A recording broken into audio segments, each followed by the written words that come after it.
আসসালামু আলাইকুম। আজকে আমি আপনাদের সাথে শেয়ার করব শর্ট হিজাব কিভাবে লং করবেন। আমাদের অনেকের অনেক হিজাব থাকে যেগুলো ফুল কভারেজ হয় না। আমারও এমন একটা ছিল আর সেটা নিয়ে আজকে বসে গেলাম। আমার কিছু রেশমি সুতা ছিল ফেলনা যেগুলো কোনো কাজের ছিল না। আমি সেগুলো প্রথমে ছাড়িয়ে নিয়েছি একটা চিরুনির সাহায্যে। তারপরে এটা থেকে যেটা হিজাবের সাথে যায় ভালো সেই কালারটাই দেব।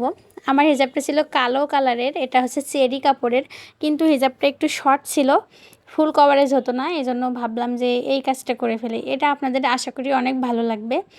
প্রথমে আমি একটা মশার কয়েল এভাবে জ্বালিয়ে নিয়েছি আর এটা দিয়েই ছিদ্র করে নিলাম, কারণ আমার কাছে সোল্ডারিং আয়রন ছিল না। আপনারা চাইলে সোল্ডারিং আয়রন দিয়ে ভালোভাবে ছিদ্র করে নিতে পারেন। যেহেতু আমি মশার কয়েল দিয়ে ছিদ্র করছিলাম, এটা একটু আঁকা বাঁকা ছিদ্র হচ্ছিল, ভালো দেখাচ্ছিল না আর একটু সাইজে বড় হয়ে গেছিলো।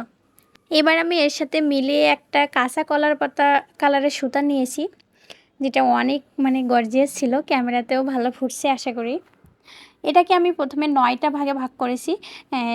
9টা ভাগে ভাগ করার কারণ হচ্ছে হিজাবে আমি 9টা ছিদ্র করেছিলাম সাইডে, আর সেই 9 ভাগে সমানভাবে ভাগ করে আমি এটা বেঁধে নিয়েছি।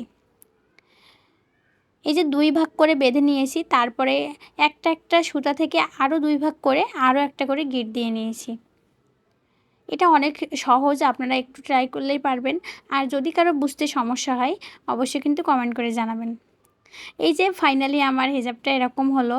নিচের অংশটা কেটে নিতে হবে, এক সাইডে কেটে নিয়েছি, অন্য সাইডে এই যে পুরোটা কেটে নিলাম।